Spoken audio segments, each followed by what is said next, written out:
Professor?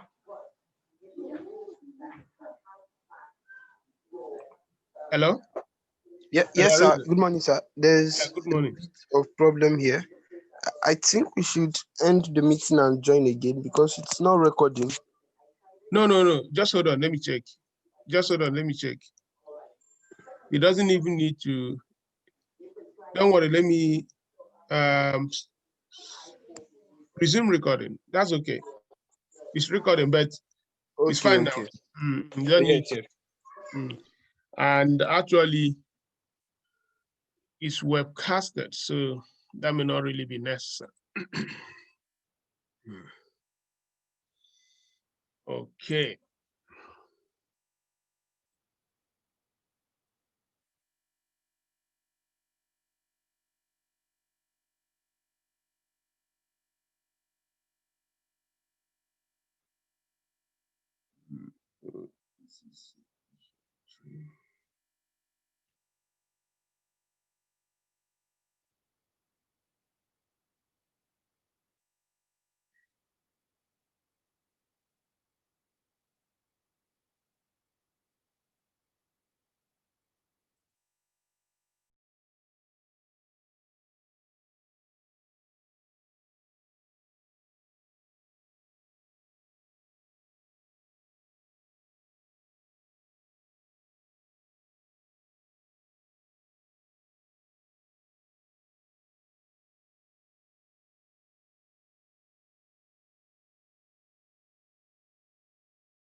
We just start in just a minute or two, please, gentlemen, ladies. So just a minute or two. Thanks.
Okay, so thank you and welcome, distinguished ladies and gentlemen. And my name is Ndubuisi. I'm actually speaking from UX, and anywhere you are around the world, Welcome to Tekedia Live. And as typical, whenever I'm here, our focus is largely the general aspects of our program. So there's no specific topic. Our members are open and free to ask questions with regards to the general broad elements of our management innovation program. So, but just before we do that, I have a very quick, I will call it just a very quick announcement. I don't know if many of us saw, there's a post actually on tekedia.com where I noted that Paga Group, Paga is a fintech company in Lagos. They have been incorporated in Mauritius for a very long time. Just recently, they were having some issues with regards to legal issues where some people were suing them. So to overcome that, Paga said that they are moving their jurisdiction, essentially from Mauritius to United Kingdom. So that's what it is, that Paga now, which is one of the pioneers fintech companies in Africa, will be leaving Mauritius to become a United Kingdom company. You know, it's just a redesign when we are having this program to understand the importance of internationalization.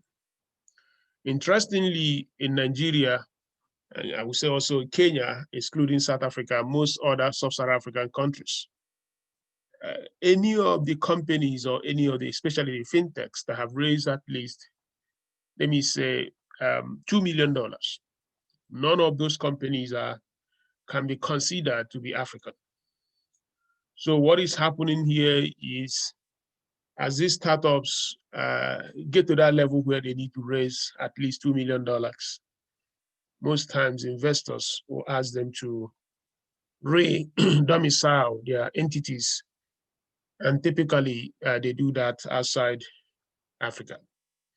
So as you build as a founder or as you work in a company, this is the kind of nasus that I just want you to be aware of.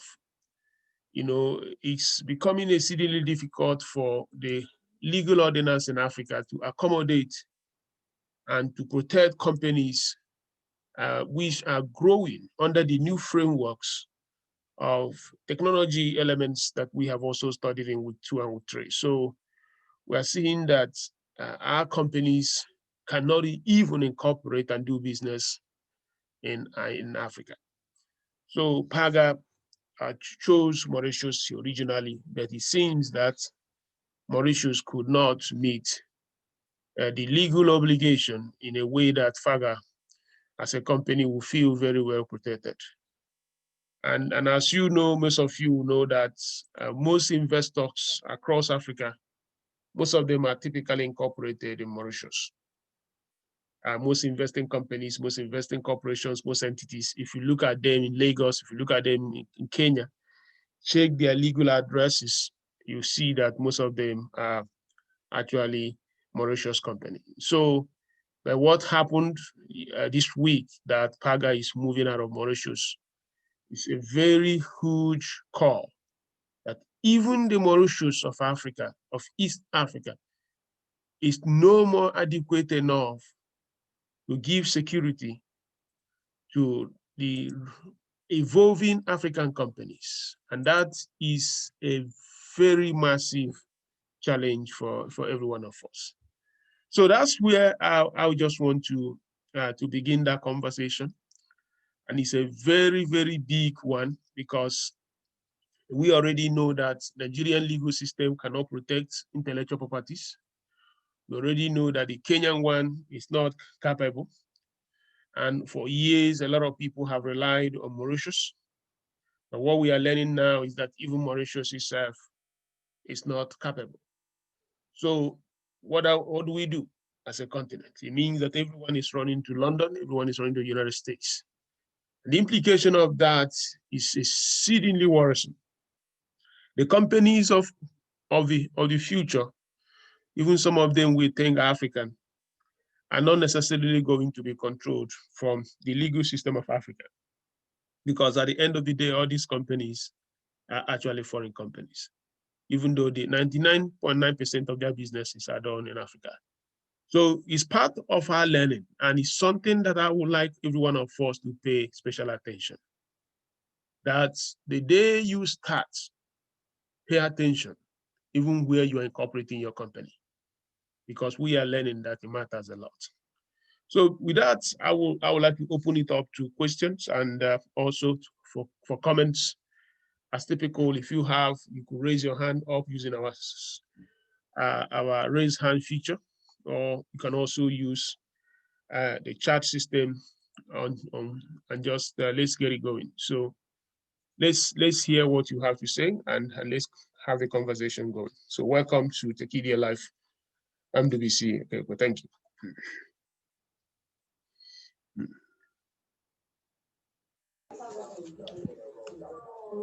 Okay, sir. So I do have a question. Okay, go ahead, please. So, what really is the difference incorporating your firm in Nigeria? Like, what what factor has led to these many firms incorporating their firm formerly at Mauritius and now living? Like, what are those legal details that has led to these actions, sir? Yes, and that's a very good question. So interestingly, it has to do with most likely their intellectual property protection. So and it's like you are in Nigeria and you have developed a new technology, and somebody comes to violate it because that intellectual property is registered to you as a Nigerian company. The propensity for the Nigerian government to take you serious when you go to the court to file grievances, I think it's really very, very low. I mean, most times the law is not there to protect you for that level of innovation.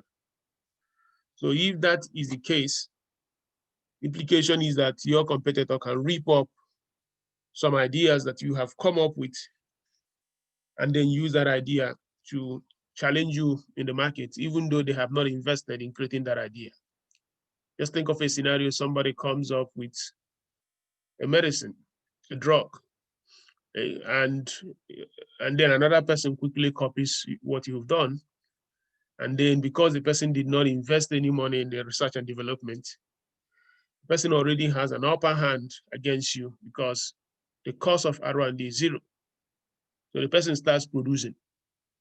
If that person starts producing, you have an obligation to go to the court to say, this person is violating my IP because I already had a patent or I already had a trade protection, intellectual property protection for this particular novel idea created.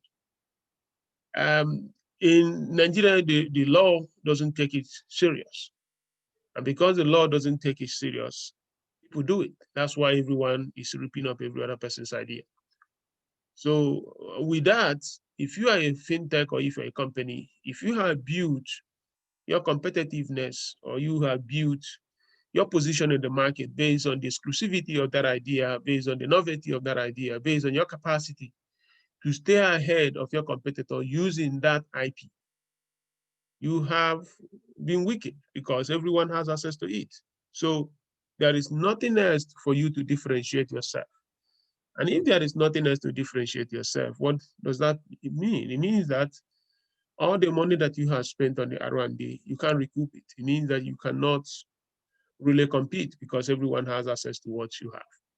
So if you're a UK company, then you now have a right for the UK government, for the UK as a people, as a nation, to stand with you as you go to battle, as you go to make a case. They say, no, this is our baby, this is our company.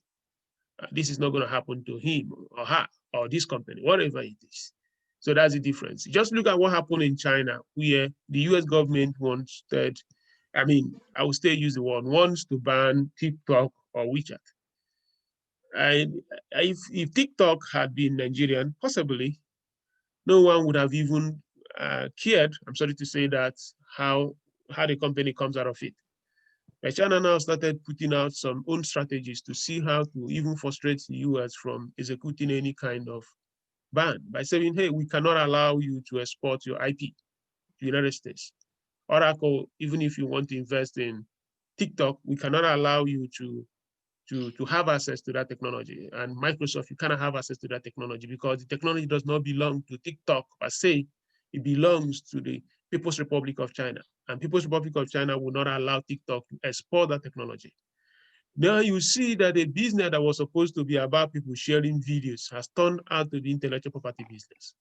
And because even TikTok itself cannot unilaterally ship that IP out of China, he needs to now talk to his government. I mean, I am not aware of any person in Nigeria that the Nigerian government will even care whether your IP, you are selling it to somebody in US or whether you are selling your IP to somebody in London. I don't know if that's very clear. So that is what is happening here. I don't know what the specific problem in Paga is, but what Paga CEO said was that there was a law suit that came after Paga, that they would have expected a reasonable court to dismiss that case. But unfortunately, they allowed it to go through. So what is going on here is all these frivolous lawsuits, people just waste your time hoping that you settle them. If you try that in US, two things will happen. If a judge discovers that you are filing frivolous lawsuits, the judge will dismiss it and now ask you to compensate the person that you filed the case against. So before you file them, you have to be very, very ready that you actually have money to lose the case and then also compensate the person you are trying to attack. But go and do that in Nigeria. You could just do that and get away with it. So I think that's what annoyed him, and he decided to move to the United Sir, States.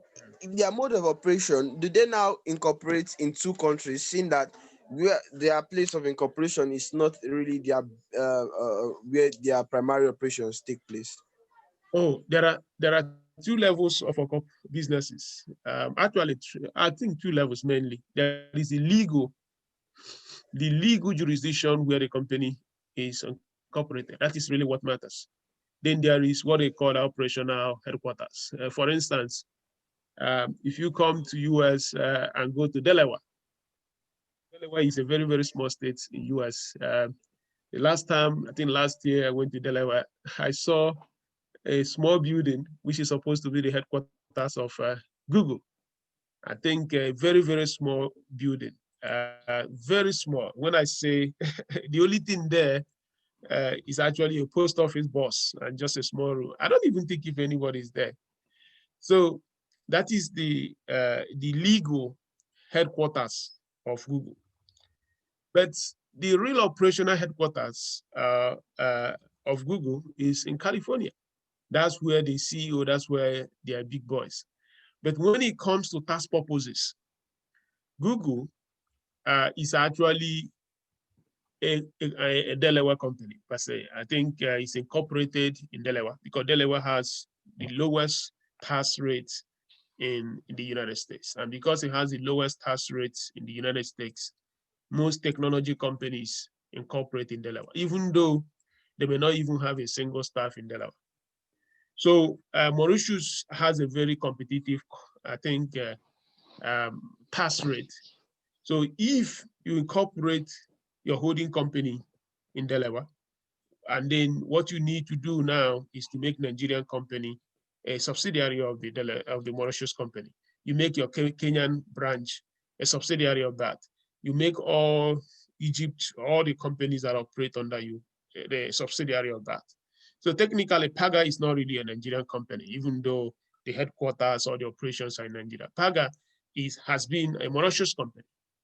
But just like Nigeria is one of its subsidiaries, just like we have Facebook Nigeria, Google Nigeria, Cisco Nigeria, all of them are subsidiaries of the Facebook USA, Google USA, and Cisco USA. So Paga, you know that it's a Nigerian company just by looking at the CEO, everything in Nigeria, but legally, Paga doesn't pay the main tax to Nigeria. Paga pays it to Mauritius. And the reason of going to Mauritius is because most time people go there because the tax is very, very low. And then you incorporate it, you now say, okay, all other countries that you do business, they become subsidiaries of the holding company which owns them. So technically, Paga was formerly before now was owned by the Mauritius company. Even that Mauritius company may be a post office boss. There may not be any single human being in that Mauritius head office. The only thing there is that they have a PO boss where it is assumed that if you send them correspondence, somebody goes there once in a while to pick it up. And then that when they now want to file tax, as Paga Group, they file the tax and then also send it through post office, and post office will send it back. But they don't have to have any operation there. Yeah, they don't have to have any. I don't know if that explains it. So it is a way of managing your tax exposure. It's also a way of managing your intellectual property exposure. It doesn't require that a company you have to actually be operating physically in that particular place to do business. And that is one of the confusing elements of modern business. So Thank you very much. let me give you, if you go to Delaware, Okay. Google is registered with US and incorporated in the state of Delaware. And if you use Google to type that address in Delaware, you just realize just a post office. But that is the legal address of Google. The headquarters in California is just, that is it, but Google pays tax not to California when it matters. Google pays tax to the state of Delaware because that's where Google is a Delaware company. You can't sue Google in United States, a big case in California. You have to go to Delaware and sue. And because Delaware has a law that favors companies, every major technology company in America is incorporated in Delaware. Thank you. Yeah, or Delaware or Nevada is also a very good one. Like for instance, in my business, even though I live in one state, I have to incorporate it in another state because that other state has so many protections for people because of the way they have structured their own law. So you just have to find a way to play that game. Yeah, I mean, well, no one is saying that this is wrong or right. I'm just trying to bring it because all of us are going through a management program, and I want us to have that consciousness that when that time comes, you need to know what to do. So, Obebo Nathaniel, go ahead. You have raised your hand. Go ahead, Nathaniel. Okay. Good morning, Prof. Yeah, good morning. And good morning, everyone in the house. Prof, I want to first and foremost appreciate you for this program. It's been really enlightening so far. But my question is this. I want to go back to the basis, which is the objective of this program, actually, because I realized that, okay, most of the lab assignments are not assessed, not because they don't want to be assessed, but because, we have to pay for that specifically, especially, if we need the assignments to be assessed. Now, my own is this. At the end of the day, it becomes difficult as students to be able to know, okay, what the performance actually is with respect to this lab assignments. And then secondly, again, I also expect that at the end of the day, certificates will be awarded or issued, to students at the end of this program. Now, at the end of the day, is it that we're going to be having a final, at the end of program assessment, before the certificates are awarded? Then secondly, I also would like to say that, yeah, maybe you might look at it a kind of a suggestion that, yes, maybe subsequent editions, if possible, you might need to just incorporate that special lab fee into the program itself so that, when a student is taking the course or the program, then he knows that, okay, I am paying this X amount and it covers everything I'm doing, so that's just a suggestion, by the way. Thank you. Okay. Okay. So on the certificate one, let me just go quick straight to it.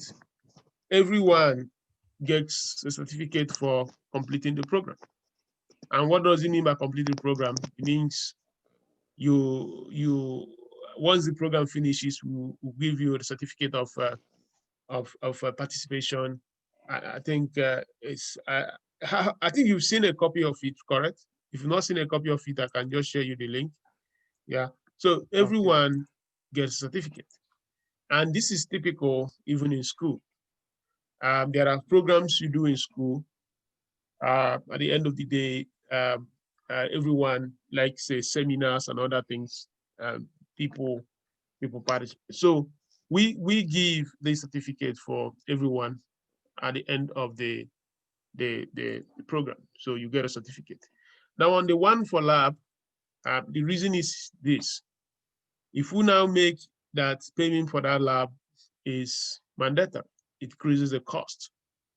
So we think that providing the opportunity for people to decide if they want to do it, I think is a fair, decent thing for us to do. If you like it, you have seen that it is there, just pay for it.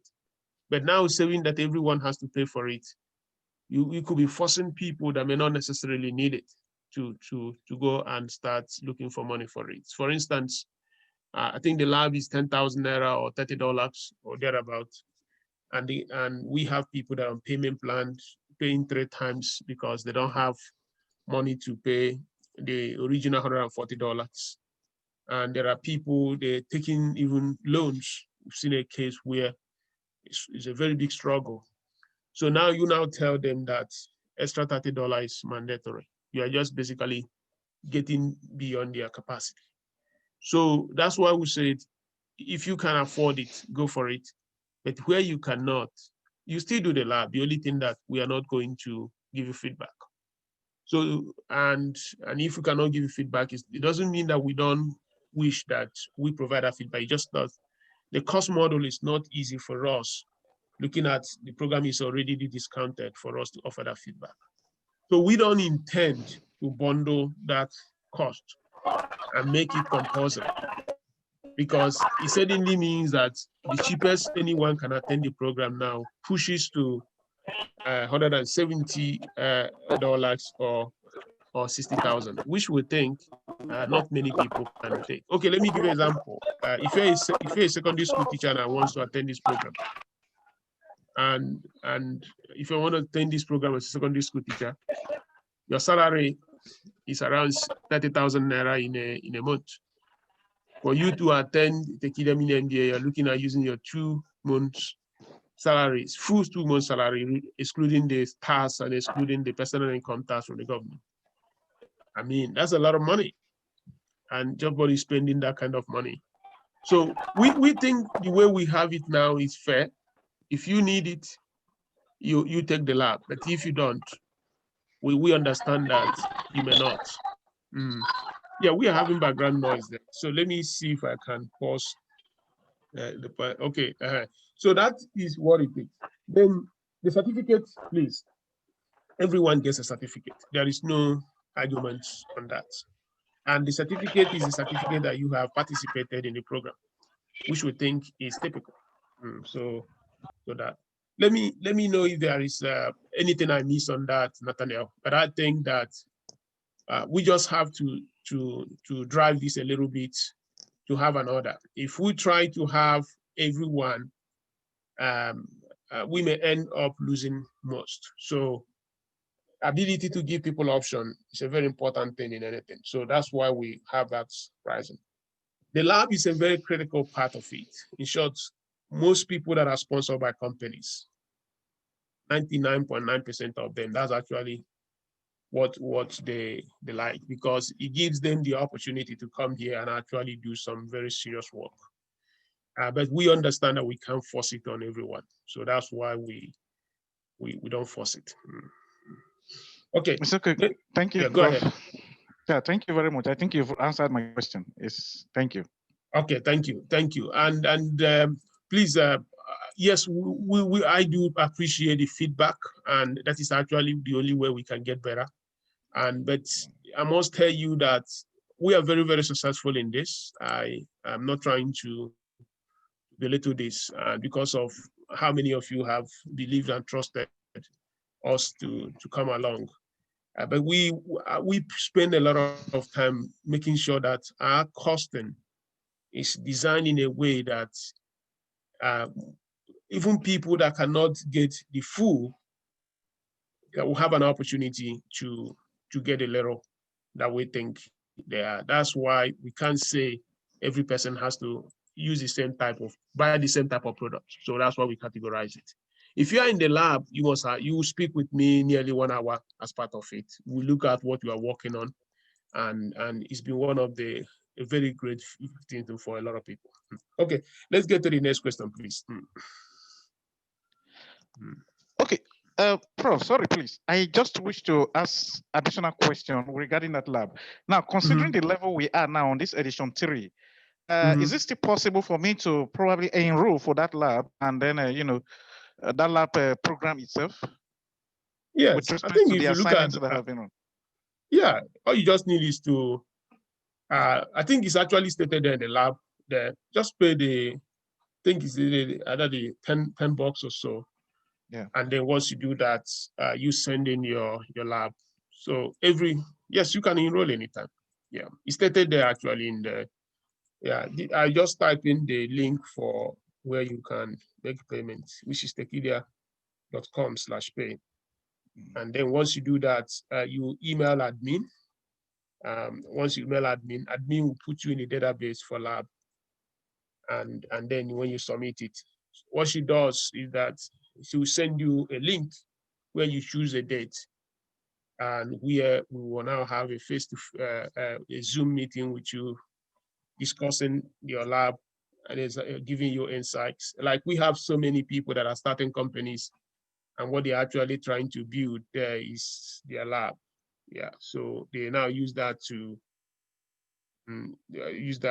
essentially do that. Okay, thank you, Prof.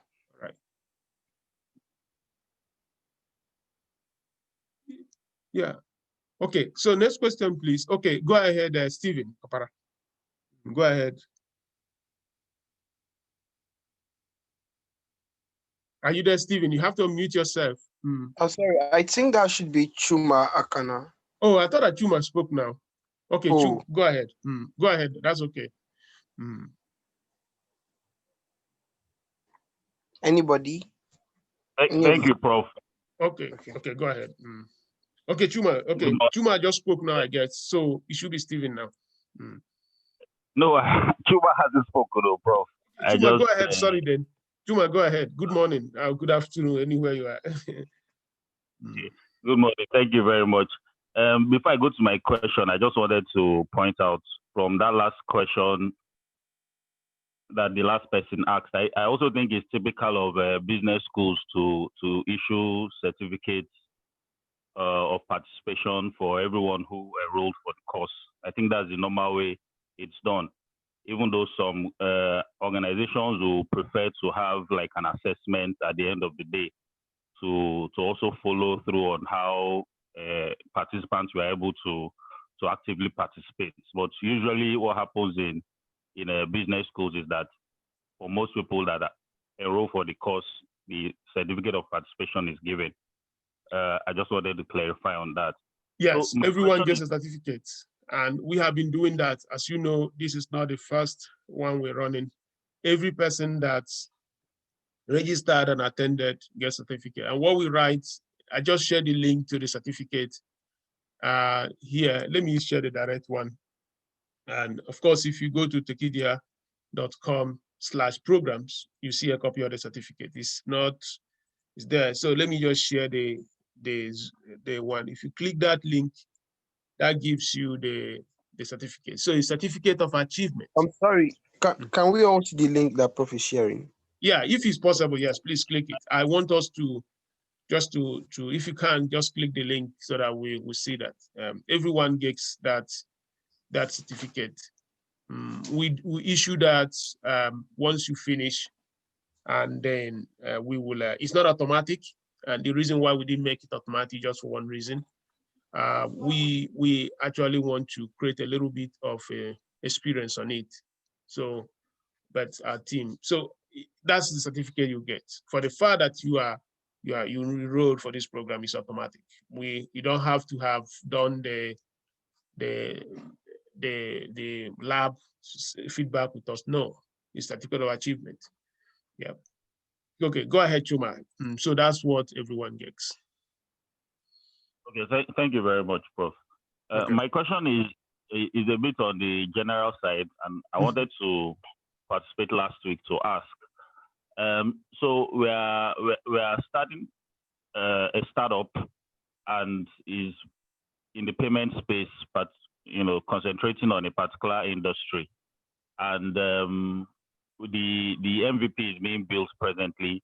But one challenge that I have had is getting founders or getting partners, and I'm referring to founders or people who share the same vision with me and who see the big picture.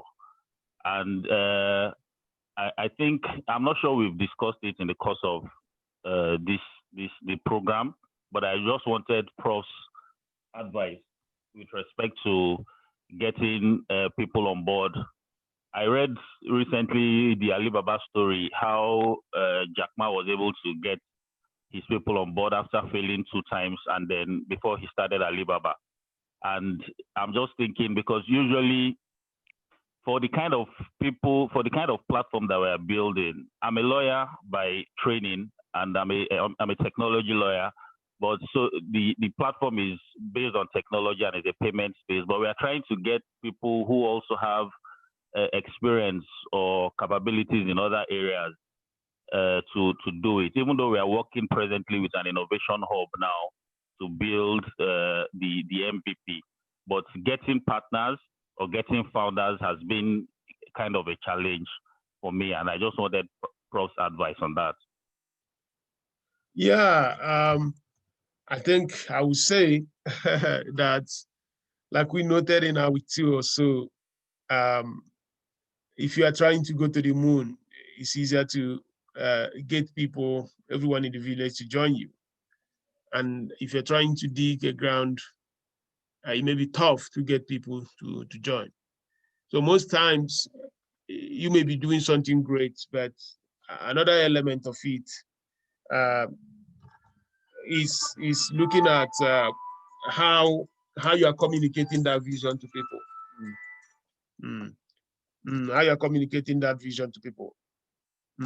So I don't know what exactly you are building, but it's very critical, and it's very, very important that you communicate it in a way that inspires a lot of people to join you. And it's a very big requirement that somebody has to have that confidence that if I join this movement, it's going to also not just make me better, I will also add value in that particular call. So I would say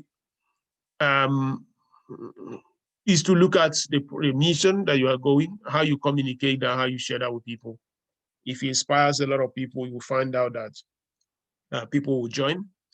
And then also looking for the right type of people in the right place. If you're in the legal system or you're working in the real estate, it's possible that you may not find the real estate guys that will help you in a real estate business if you are just focusing within where you have the lawyers. So the potential partners and the potential co-founders may actually not be within the legal. So you have to go to where the real estate people meet.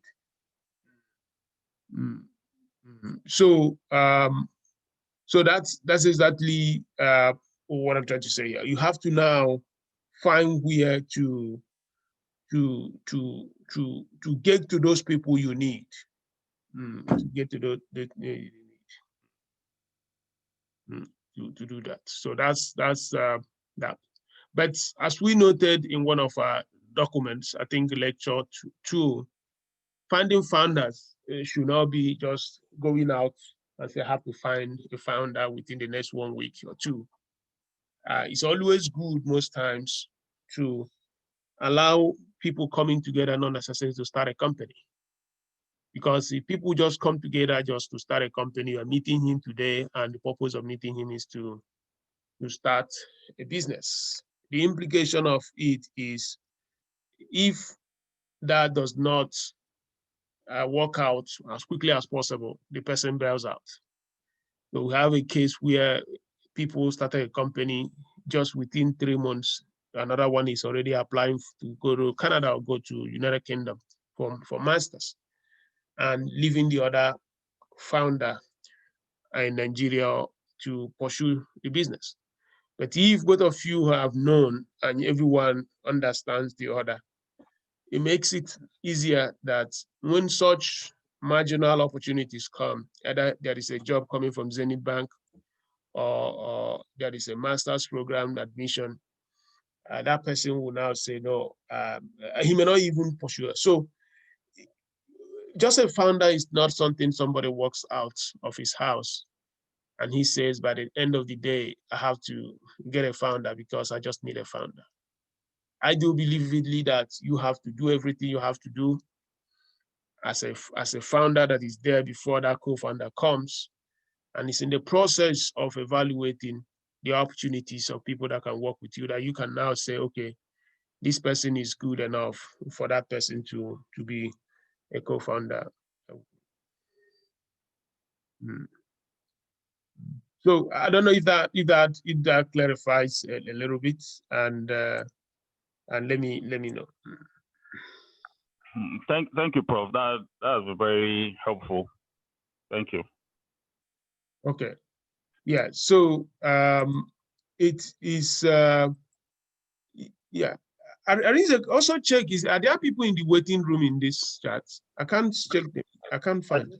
I don't think so. But the chats you sent, they had the tag everyone. Yeah, I don't know why it's showing waiting room when there is none. So I just resent it again anyway. Yeah, you could copy it again. I just did that. So founders are very, very important. Co-founders are important. But let's not just go out to say, I want to find somebody I'll give a title co-founder. Giving somebody a title of co-founder will not change if that person is not interested in your mission. Because most people are actually looking for startups to join just because what other thing they have in mind has not worked out. That is actually one of the biggest challenges, even some of us that invest in companies. First thing I would like to find out, is this guy really into this because he wants to do it? Or is he in it because maybe he can't find something, he can't find a job in UBA, he can't find a job in Unilever. So he's pretending that he's doing startup. Any day, any of those interviews go through, he will just tell you, I'm so sorry, sir. I just got this great offer. I have to join them. All of a sudden, if you're giving him money and that money is gone. So it happens, that is actually the biggest risk for anyone investing. It's so common that people you think that are going into business, they are not necessarily going there to create anything. They are just there pretending because they are looking for 10 interviews, they have applied, send their CV, and they're waiting for one that will click. I mean, you're not going to run their lives for them. And there is just nothing that says that they have to be in that particular business forever. Yeah, so for investors, for founders that are looking for people to work, these are things you need to find out. That's why it's somebody that you know very well. The chance of that happening reduces significantly. And that's what I always tell. Don't be too fixated on, I have to get a co-founder. But sometimes if you see a very great guy, you can elevate him to a co-founder because you can't afford to pay him. Yeah, you can't afford to pay that guy. He's very, very important in what you try to do. You give him a small bit of the company and now bring him in as a co-founder. And if you do that, most times it turns out well. Yeah, okay, we have go ahead, next question, please.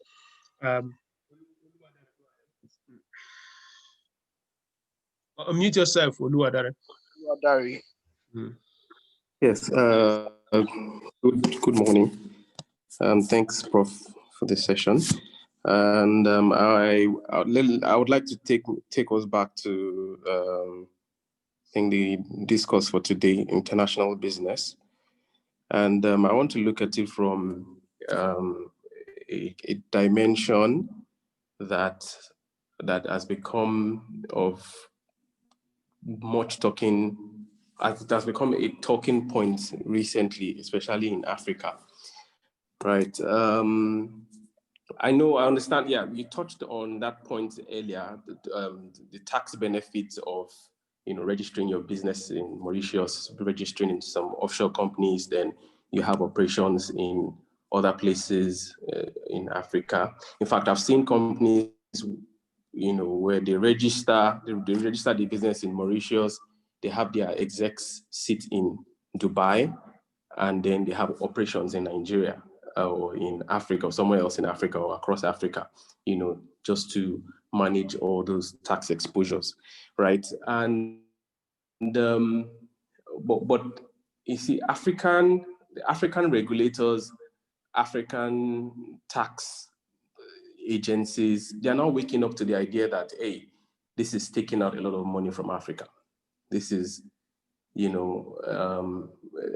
the funding we thought is coming to Africa is really going out, through other means completely. I mean, the way these businesses are arranged. There is the principal/agent model, in establishing those operational arms in different countries in Africa, which talks to, a lot of things. It talks to the tax, it has a tax consideration, it has a legal impact, regulatory influence, it has people sentiments as well. We've not considered people's sentiments. How do people within the country view these companies, right? We've seen cases of that with, some companies here in Nigeria. I mean, you look at transfer pricing. Yes, transfer pricing is another big talking point when it comes to international business. So putting all of this together, right?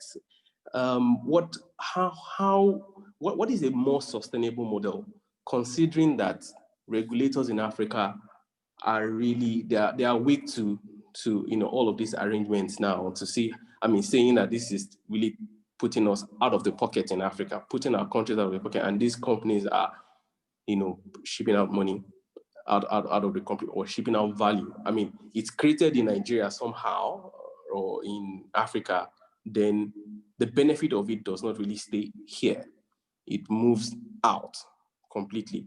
And then tax people are also awake to that fact, right? People are pushing transfer pricing models strongly now. So what is a more sustainable model? Is it more of a principal model? Is it the agent model? What tweaks can you put into these models to have something sustainable into a longer term future? Then what again do you think about Nigerian multinationals? How do we really start having Nigerian multinationals? Are there incentives? Are there things that are really encouraging that? Yeah, Thank you, Prof. actually, we do have Nigerian multinational. The problem is just that they are not actually Nigerian companies. I think that is where, if someone like you or one of us after this program, I think we are still getting to business and commercial law. We're still early in the program. By the time we get to the business and commercial law, we have actually 3 lawyers. One is a registered lawyer in Nigeria, in London, United States. Another one has worked in international businesses. He made a first class in law. He also had distinct PhD from law in Harvard. So we brought them together within this dimension of international law. And if you speak with these gentlemen and ladies, I think they call lawyer and gentlemen, whether you're a woman. So I may be the one adding that ladies. So they call themselves gentlemen. So what is happening there is no pity. They are in business to win, and they look for the easiest way they can attain that objective. The objective today is, I want to expand my business. I want to become big. I want to drive profitability. And if there is any way I can do that legally in the world, I go for it. Facebook does it. It goes to Europe. It looks for Ireland, where it can manage its IP, because Ireland gives it the opportunity to do that. Apple does it. That is what they call the double dip. You go to Netherlands, you also, the way they flip all these things at the end of the day, Luxembourg and so many things. Everyone is looking for how to pay the least amount of tax legally.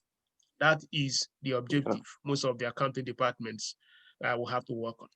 Now, if you also in Africa, there's a place like Kenya or a place like Nigeria, you also have your own strategic objective, which is how do I operate legally, complying with all the existing laws and maximize my own value, capture the most possible value. Interestingly, if your regulators are lazy or if your governments are sleeping and they don't want to update the laws, you have to do what they call fiduciary responsibility because you are running that business. You have to do that for your investors. So you look for them. So the easiest thing they do today is incorporate the business in Delaware, Nevada, California. Nevada, it's 99.9% of the time in Delaware in USA. And that Delaware company will now own the African countries' units as subsidiaries, meaning that the company is American, even though 99.9% of operations are done in Africa. In short, in the incorporation in US, it could be a post office. That's where the company is registered, in a post office, just a post office boss. Yeah. Now, why are they doing that? I've explained that at the early phase of this conversation, that they're doing that because the nation of Kenya, the nation of Tanzania or Kenya or Nigeria may not necessarily have the capacity to protect the millions of dollars these companies are receiving. So if somebody wants to invest $30 million into your business, the propensity for that person to give you money, when the law that will govern that money is Nigerian law. So many of them, the Nigerian law is not mature or advanced or updated to the modern business constructs that they want to take that risk. So they say, for me to invest this money, you have to re-domicile your company and then make all the African unit subsidiaries of that US one.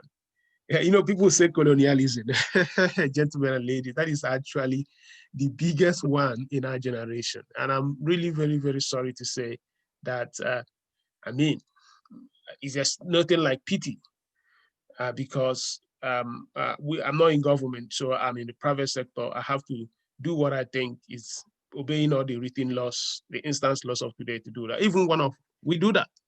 I mean, we do that. Myself, in my company, I have to also structure it in a way that makes things easier for me. It's not an illegal thing. It's not something to be shameful. It's something that you believe. If people vote the right people, they know how we can update it. The fact is this: if you don't do that, the investors will not invest.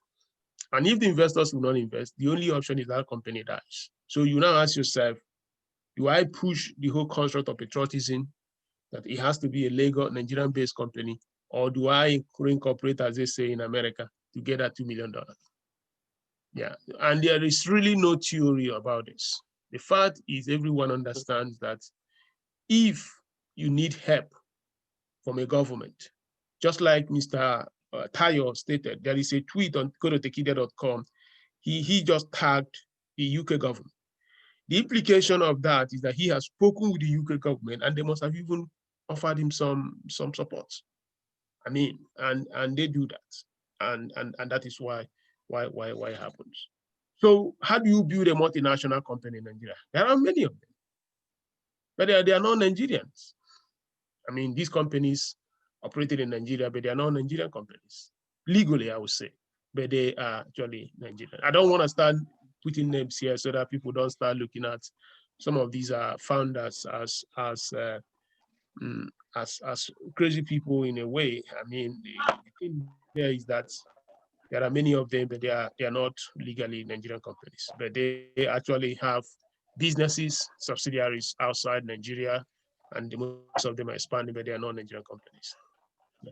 You know, that's where leadership, we're expecting a new type of leadership. And you see, even in Kenya just put a new rule that says that for technology companies, a Kenyan must own, or a Kenyan entity must own either 30% of it. Yeah. And that is a new law they are bringing into the country because they just realized that all these new technological companies that they started in the last 10 years, most of them are not even Kenyan companies. Most of them are not Kenyan companies. So Kenya now has a law that says that for you to do business in Kenya, your subsidiary in Kenya, at least, Kenyans must have at least up to 30% of it. Otherwise, you can't do business. It means that Google Kenya, if they follow that rule, must be owned by companies in Kenya by up to 30%, or people in Kenya by up to 30%, Google Kenya or Cisco Kenya, and just the subsidiaries in Kenya. Because right now, that's not the case. I don't think Kenya is going to achieve that because it's seemingly going to be very difficult. It's going to be difficult because of the way finance works today. And so, but that's the challenge of our time. And that's why leadership, national leadership, and the legislative part of any African country, they have their works cut out for them, but will they rise to lead? Yeah. Okay. I hope I provided insight on that. And let's go to Godwin of Fordham, please. Godwin. Unmute yourself, Godwin. You have to unmute yourself. Okay, go ahead, Godwin. Okay. Yes, I want to understand more on the certificate programs. So apart from the mini MBA, so there are specialty areas that there are certificates for. I want to understand how that works. You know, is it why you're registering for the mini MBA that register for that, or can do subsequent, or how? I want to get clarity on how that works. Okay. Okay. So I think the first one of the top questions that we answered initially was a certificate. That's confusing, but there is also a real certificate program. So this is what we did here. When you come for the Tekedia mini MBA, you have an opportunity to do a lab. There are 3 labs in the edition. You can do those labs and you can ask us for feedback. That feedback basically we grade it. We have Zoom calls with you, we speak with you, we send emails and then try to point out where you could improve on it. And so that's it. That's for the lab. Then we also have a program we called certificate programs. It has nothing to do with physical giving people certificate for finishing, but these are like certificate programs. But for you to enroll for that certificate program, you must have attended the Tekedia mini MBA or attending or about attending the Tekedia mini MBA, because we see that certificate program as your final year project. So the Tekedia certificate program is actually like you've gone to a university and now in your final year, you're trying to do a project. That certificate program is nothing but Tekedia mini MBA final year in quotes project. If you look at it, there is no course requirement. The only thing you need to do in that certificate program is nothing but to do what they call a capstone. Capstone is another word for project. Like if you're in secondary, so if you're in a university, you do your final year project. If you are doing it could be research, it could be written.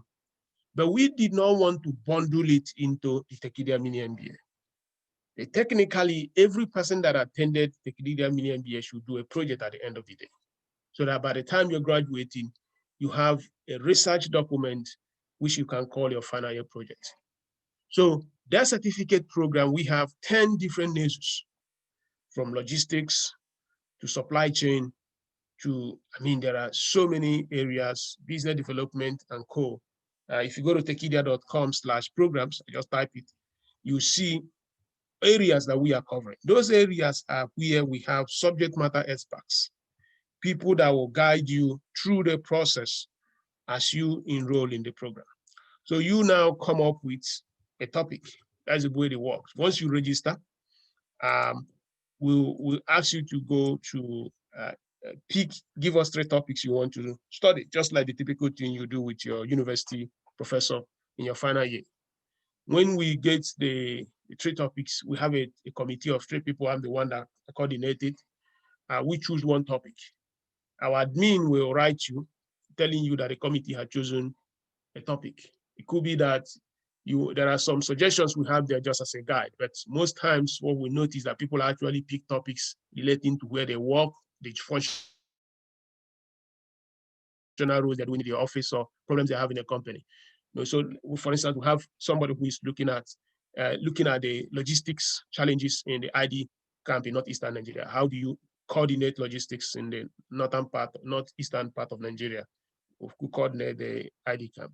And the guy did this thing, and the government actually like his output. So he did that as a certificate program, brought in a lot of feedbacks from logistics companies, look out even from the state government, and look out to the military, how they can provide security to move items. And he wrote to the state government And the state government said that was actually the first level of research they have seen to deal with this problem, that everyone has been talking from his head, but this is a face documented work. So they now want to support him to see how he can lead them, coordinate the logistical challenges they're having in the northeastern part of the country with the internally displaced people. So that came out of his research. That research is what we call a capstone project. It's basically a final year project for Tekedia mini MBA. But because we don't want to bundle everything, pushing people beyond their limit, that certificate program is really the gold thing that if you have done this Tekedia mini MBA, if you go and do it, you can now tell somebody, when I did Tekedia mini MBA, this is my, in quote, final year project. This is the project I worked upon. I don't know if I explained it very well. That's exactly what that program is. There is no course requirement. You have to develop a work on something. It could be a written research. It could be business plan. It could be go-to-market strategy. It could be a research. Okay, a young man in Anambra State, he is the special advisor to the governor of Anambra State today. It was actually his project on innovation for Anambra State. I don't know how he was able to send it to either the commissioner's office. They like it, he got to the governor, and they appointed him a special advisor. So today he's a special advisor with the government of Anambra State. So it was also his capstone, his own capstone, that he looked at moving from invention to innovation and protocols in the state of Anambra State. So he was able to articulate how the state from start moving from ideas to innovation, bringing some of the things we have studied in this program and put it as a very solid project. And the governor likes it and now gave him a job as a special advisor on innovation. And he has been actually doing marvelous. And in short, they are actually on a tour when they came to US actually, and just to tell you how people can, because later on the government office reached out to us and they are trying to study something in MIT corridor in Boston area in the United States. You know, if you go to MIT, most of the companies, top companies are actually within the MIT premises. So this guy was able to explain how the state university in Anambra State will also transform itself so that companies like yours can go and pick up a piece of land, build companies within the Chukwuemeka Odumegwu Ojukwu University. So, I mean, I'm really very, very proud of the young man. And we supported him because that is also part of the lab. And so that explains it. So the mini MBA is there. The lab is supposed to be the class project. The review is a different element, just the labs. So when you bring all of them together, you have a very complete cycle of the best possible package we have in this program. The lab costs $10,000 naira, sorry, $30. The capstone or the project, I think is $60, which is 20,000 naira, and anyone can register at any time. The requirement is you must have been enrolled or enrolling or have attended Tekedia mini MBA. We don't accept people that have not attended the program because it means that somebody just joined final year project without actually going through the university program. No university allows that, because there is just no way you can allow him to come and register for final year project when he has not attended the school. So that's the same principle we have in our certificate program. Hope that clears it up. Yeah, I hope that clears it. Yeah. Okay, so let me just go quickly through the mouse. We have so many of them here. Okay, so please, can we still pay for the lab? Yes, please, just go ahead. The link is there. Do that and contact admin. Admin will quickly get you into the program. I think, okay, I've also shared the link for how the certificate looks. I've noted it already that anyone that attends this program, automatically you have the certificate. Okay, I think Marian, we've answered the lab question you have already. So if anything is not clear, let me know. Okay, good morning. You guys talk about, can you talk more on that? I think I've also answered that also. Is there anything from the chat that is still? Okay, so somebody's asking, just ask if Tekedia has a mentorship program or can be catered. So technically, this lab and the capstone are actually designed for mentorship in a way. But like I said, of course, mentorship here is not just somebody wakes up in the morning, he sends you an email. What we're trying to do here is business mentorship.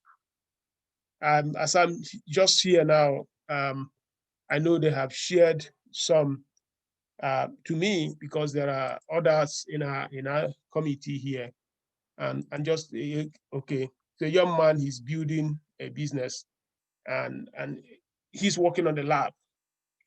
Yeah, he just said it was great speaking. So we had an opportunity of looking at it yesterday as part of the lab. That's also mentorship.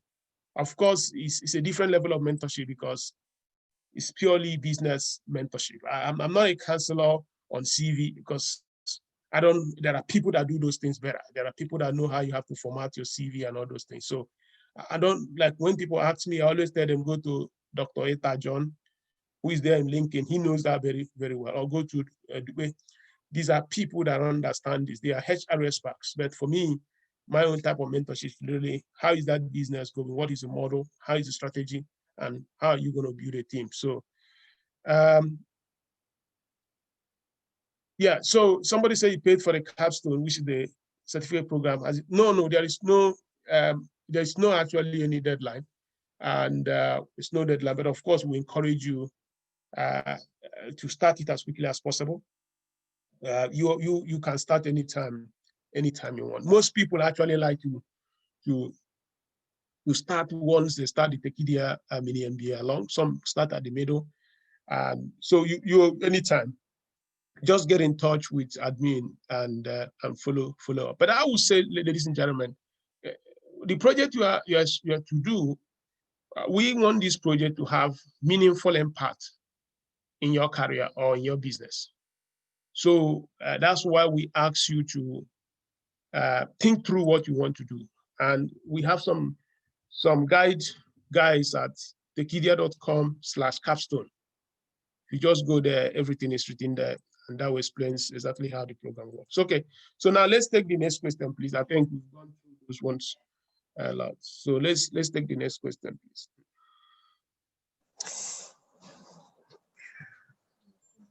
Yeah, hello?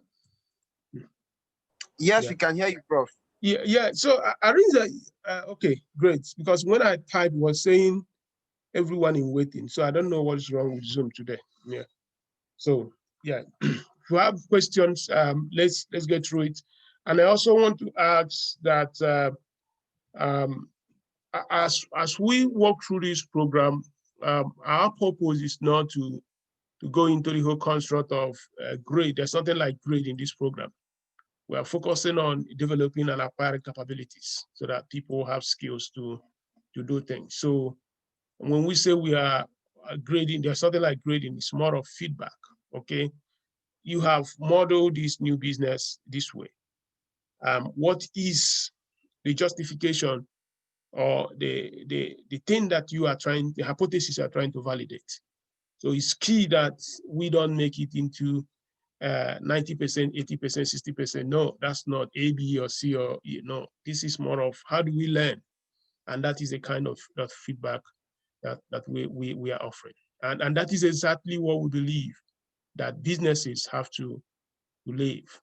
You know, there was a post I shared on LinkedIn, I think yesterday, and also on Tekedia is there, how most stakes in Nigeria are running red.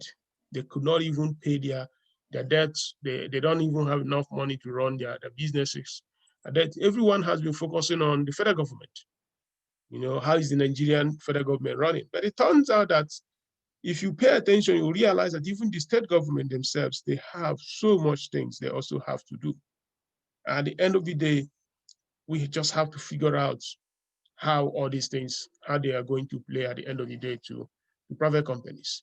So in the one on the states, we saw that most states are just really in trouble because there's so many abandoned projects at the end of the day.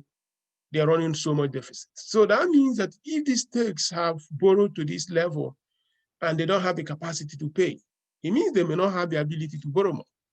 And if they don't have ability to borrow more, it means that some of the little benefits we expect from the state government may not easily come. So that tells you that businesses have a very, very, very great challenge ahead for them. That you have to think that government may not necessarily be there to support you because they don't have the resources to do that. Yeah, resources to that. Yeah. Okay. Can it be a tracker? Are you there? Mm. I'm here. Okay. Yeah. Which country are you calling from? Just curious. Mm. Mm. Lagos, Nigeria. Okay. Okay. Wow. Thank you and welcome. Mm. So, thank you, Prof. Yeah. Does anyone have any question, please? Mm. Yes, I do, sir. Okay, go ahead. Mm. Sir, okay, so since it's a general session, drawing back to technology and innovation in different industries, what are the opportunities in the world of social? Like, for example, I noticed that most of these socials thrive because they focus on something specifically that their customers actually find interesting. For example, the rise of TikTok and those short video apps that with Google bringing out shots. Are there still opportunities for socials, and what are the possibilities of African tech companies tapping into that? I must say that somebody going into to build a social media app for the generic world, that's a very, very tough order. When I say it's a very, very tough order, because the best feature in these social media apps is not necessarily the design. It's the fact that there are many people in that. The best feature in Facebook is not the color or anything there, just that there are many people. So if Facebook has a continent of 4 billion people with all its Instagram and WhatsApp, how are you going to build one that begins with one person? At least you have to sign yourself first before you sign your friends and your family. So that creates a massive level of dislocation because they have a very, very, very leg up ahead. So the only way of looking at coming in, you have to build something that is totally different. It can't be what exists today. So that means that if you're thinking of it, it can't be going to clone another Facebook, it can't be going to clone another Instagram, it can't be going to clone another TikTok or Snapchat. You have to think about what you have to build from scratch so that becomes another level of experience. I am a believer that the best companies in the world have not been started because, hey, the future is full of abundance. So great things coming up. But to get your own 1 billion, it cannot be what somebody has done. So you have to come up with a new thing. Now, once you start that, and then there is this element of validation, yeah, that's when it begins, it gets interesting. But it cannot just be that I want to build a better Facebook because the world may not pay attention. And they call it network effects. Like if I go into Facebook, I see so many of my friends or family members there, Facebook has a meaning to me. And because they are there, I am attracted to Facebook, and other people will also come to join. Other people will come to join. That's what they call a positive continuum effect. Network effect brings in more people, and the more people are coming, more people are also expanding. And if that continues, Facebook uses that concept to win. So you going in there, Chris. But if you have what they call the innovator dilemma, you come up with a niche area for yourself. You create it. And that's what TikTok did. TikTok has one of the best algorithms, I think, in the world in that space. Otherwise, TikTok will be another YouTube where you just post video and it's static, nothing exciting happening there. But TikTok was able to add an algorithm that makes it possible that in the thousands of millions of the videos, you could know the one that you have to watch. And it turns out that it knows it very well. So that's where it has differentiated itself. So going into the social media space, you just have to find something new that you have to offer. It can't be what currently exists, because those guys have the best feature in that, which is they have people already. You have to beat them. I don't know if that answered the question. Yes, it does. Although my focus really was not on cloning any of the existing socials, I do believe that one thing that gives advantage to these social medias are really the niche that they choose to focus in. For example, TikTok becomes a different niche entirely from Facebook, so it's not really in direct competition with Facebook. So I'm looking at are there really possibilities of African tech startups tapping into this new niche that people don't even know they want yet? Yeah, that's what I'm saying. That when you say new, let it not be a need that exists. If you come up with one that is entirely new indeed, yes, you could do that. I mean, the reality here is that it's not that easy. But if you can find your own niche, you just go and push it. And the world is local and global at the same time.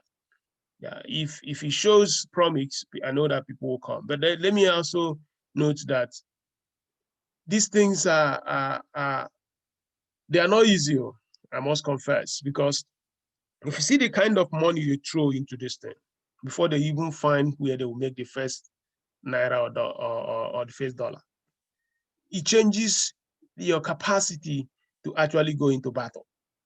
So that's why it seems that US and the Chinese companies, they seem to dominate this, because they can afford to waste $1 billion the first 1 year, 2 years, without even making a single dime. And they are ready for that. So there are very few countries in the world where such business models can operate, where you just said, okay, I want to waste that kind of money. We use the word waste just to be cautious. It's not really like they're wasting it. I'm going to invest that kind of money before I even see how it faced, before I even open a bank account to receive money from anyone. So it turns that when you go into social media at that level, companies in China, companies in the United States, where they have this massive level of capital availability, they win most times because of that access to funding. Indians may be very, very good in building these things, but you see that they don't even have such companies at scale, because India is still largely at the level where even finding capital is very tough. But if you come to US and China, that changes the game. So there was a time bikes was the main thing, sharing bikes, sharing bicycle and co. In China, companies were raising tons of money. Most of those companies have gone bankrupt. I mean, that's China. Yeah, that's China. Did you know that last year, China made 19% profit on all its investments outside China as a country? And when you look at the trillions of dollars they invested, they made 19 points, I think 17 to 19 point something percent in profit. The implication of that is that they have figured out how just to run this world very, very, very well. That they will come to Nigeria, or they come to Kenya, they invest, and they actually think that they are getting very good returns. So that's World Bank doesn't get to that level. I mean, and so of course, so that's what it takes. The opportunities are there, but one has to unlock it, and that is not something that comes easily. You need to have so much level of efficiency and capability to actually play at that level. So it can happen. It can happen. Yeah. So go ahead. Any more questions, please? Let's get it going. We have about roughly 30 more minutes, and then we close it for today. Yeah. And if anyone has any question with the lab, please let me know. What we have noted in the lab is that you have to develop a concept note or investment brief. Think about a scenario where there is an idea you have in your office, where you work, and you're looking for how to push that idea to your CEO or to your supervisor. What we are saying here is, don't just say, sir, I want to see you, or I want to see you. You can learn through our lab how you can write a concept note. That concept note could be a new product. It could be starting a new subsidiary in a company. It could be coming up with something new in an existing product. And then you write it down. You write the justification why what you are proposing makes sense. You look at the market, you model it, you look at the resources which are necessary for that. You put it in a piece of paper. That piece of paper, you now submit it to supervisor to, or the person that you report to. That becomes a concept note. If you put some financials on it, that can also become an investment brief.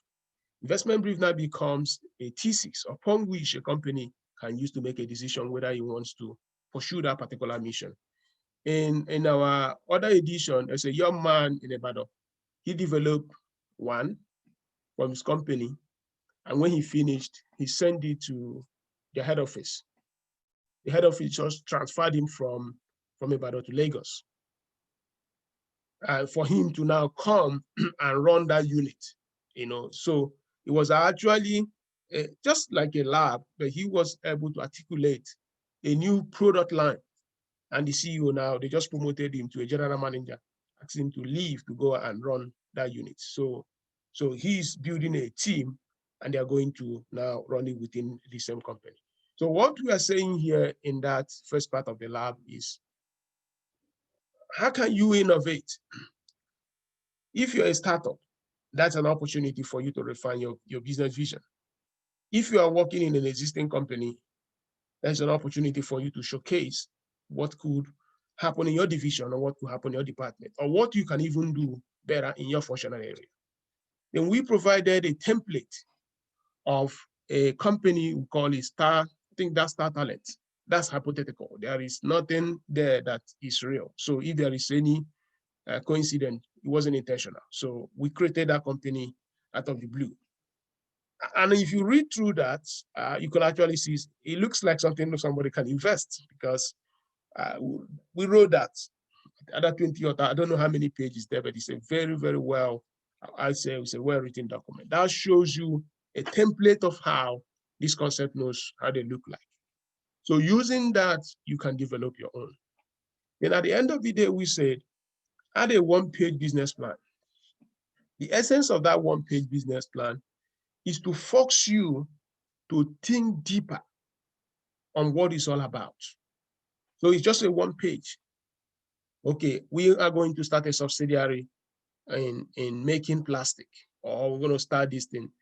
What is the business plan in one page? So we also provided a sample, how it looks. I think Learning University, one we call it, it's a hypothetical university that will focus on preparing people to work in mainly supporting Chinese companies in Africa. It sounds crazy, but we're just trying to think about something that sounds crazy, but interestingly, so if there are Chinese companies that want to do business in Africa, there is a place they know, a university is focused on training and preparing people with a Chinese management culture, processes and systems, that they can just come there and hire them because they are prepared, that they are, something like that. So we have that as a template. Then there is the second part, which was developed by a faculty in transformation, organizational transformation, where a bank has acquired a fintech. The fintech has a very bold vision for the world. The bank has struggled with its digital strategy. But when they saw the fintech, they felt the fintech was cool. They acquired the fintech. Now the fintech guys have come into the bank. But because the banks are thinking that they are the company that acquired, they are the boss, they are in charge, the IT department of the bank. But the CEO himself knew that the reason of bringing this fintech was actually to change the culture of the IT department in the bank. There is a friction. So we now ask you, as a Tekedia Mini MBA co-learner or learner, how are you going to use organizational transformation skills that you've acquired to bring peace, tranquility, order in that particular organization? How do you make sure that the resources of the bank can be optimally utilized, making sure that the fintech innovation spirit can stay so that the company can thrive? It doesn't have any answer. It doesn't have any A, B, or C. It's now pushing you to think, if such a problem comes in an organization, as a manager, as a leader, going through a mini MBA, how are you going to handle it? So we have seen people, 5 pages, 6 pages, they are going to reorganize the company by making the head of the IT there will be a co-head, one from the bank, one from the fintech, so that, and then, there are just so many ideas people are putting across and justifying that. I mean, it's looking at the thought processes. That's really what matters here, not necessarily who is right or who is not. But that's the point. That's a case study. And we expect you to pay a lot of attention. And if you think you can write, we know. We also give an option, make a video. And when you make that video, we have a learning tool, screenomatic.com. Use it to tape your slide, just like the way we do for Tekedia. I'm typing it here, Screenomatic, and just do that, and we can watch that video to give you insights. I don't, if anyone has any question on that, please just feel free to ask our admin, and they will surely provide that. Okay, just yeah, I'm still seeing this waiting. Okay, so that's the sharing that somebody sent in here. Let me just read through it.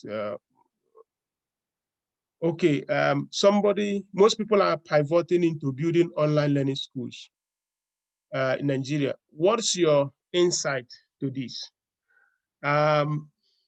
Okay, so I would say here, yes, because most kids are at home because of the virus, and parents are looking for how to make sure they don't just see their kids losing a 1 year of academic program. So there seems to be a momentum or interest in online schools. That's it. But the fact is, if the public schools open, what is going to happen? Because I think most of these schools are focusing on primary to secondary level. I've not really seen anything at the university level. And it's really impossible to really offer alternative to universities, because universities don't work on any standardized taste, and universities also don't have any standardized curriculum. University of Nigeria Nsukka is totally different from OAU, is different from UAB or FUTO or Uniport, or you go to Kenya, University of Nairobi, you're going from Makerere University, Uganda. So there's no way you can build this thing at the university level. So, but at the secondary and primary, what has to be covered, all these things, yes. What are the opportunities?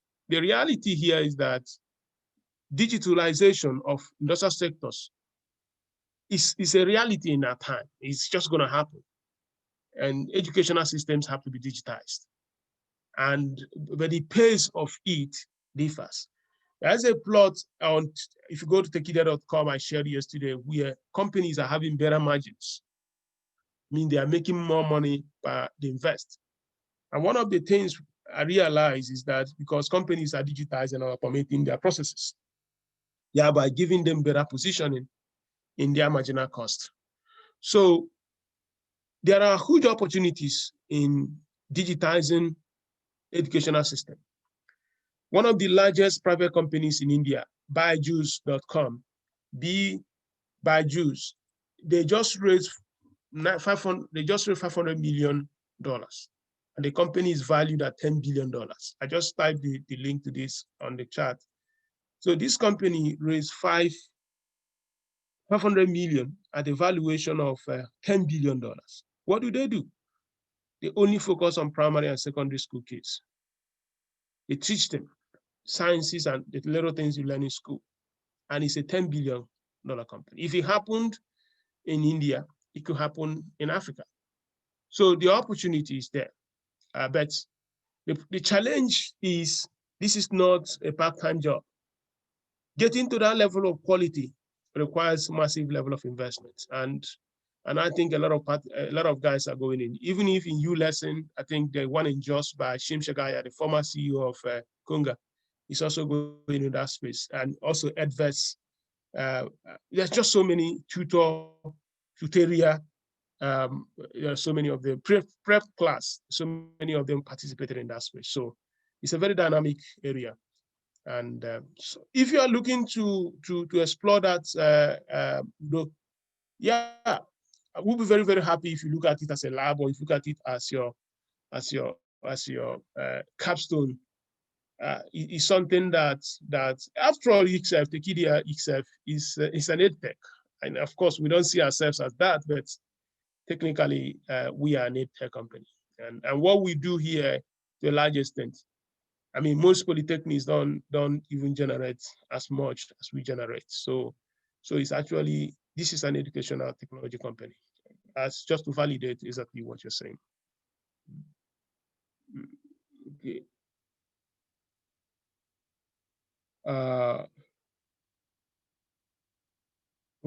Okay. Yeah. So I'm just trying to respond to somebody that wrote privately here. So let me just tell her to email it so that we can take it offline. Okay, so I just responded. Just use your first name, Gloria, and you can just email there, and we'll take it up from just email admin. Admin will provide you more guidance. But the best possible way of doing this is if you are in the lab, or if you're in the certificate program, it provides us the structures to offer a higher level of mentoring at an easy level. So how do I assess the starter-led template you mentioned? Okay, the samples. I just want to confirm, gentlemen and ladies, if you go to week 7, you will see all the documents. I think they are there, right? Let me just confirm. Hello? Hello, are we there?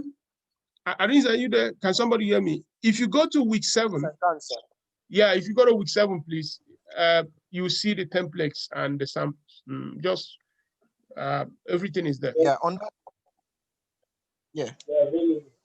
Yeah, so let me share the direct link again, but if you go there, they are there. Yeah, so that's where you are supposed to pick these templates. Okay, so we'll be rounding up here and just trying to post that link for Mayowa. So Mayowa is there. So do we have any final question this morning so that we can round up? Any question? Okay, so just 30 minutes on the hour, and you don't have any question. But if you still have, as you go through the lab, please let me know, and we'll be very, very happy to provide guidance. And if you want to join the lab with no paid, also just do that. There's no issue. You can always do that anytime. And I want to say thank you so much for joining us. And we are so excited having you here. So we meet on Monday when the next course, the section begins, and we will continue learning business systems, market processes, then and use that to improve our competitiveness in market. So thank you so much, ladies and gentlemen, for joining Tekedia Live. Thank you. Thank you, guys. All right, so stay blessed and stay blessed. Thank you, and thank you so much. So finally, before you just leave, by this week, yeah, sorry, just hold on, gentlemen, ladies. This week we are modified link. Yeah, this week we are inviting some people. You know, the Nigerian government has this grant of 75 billion naira they are making available.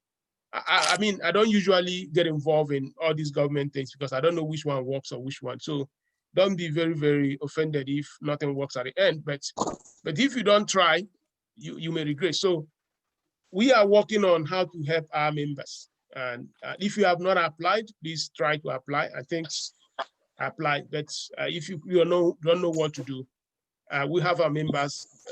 We're going to one of the sections. We just focus on that. guide people on that process. So that should be on Wednesday. And so just take notes, either Wednesday or Friday, just take notes. Thank you so much and have a great weekend. Bye-bye. Thank you, sir. Yeah, have a great weekend, Prof.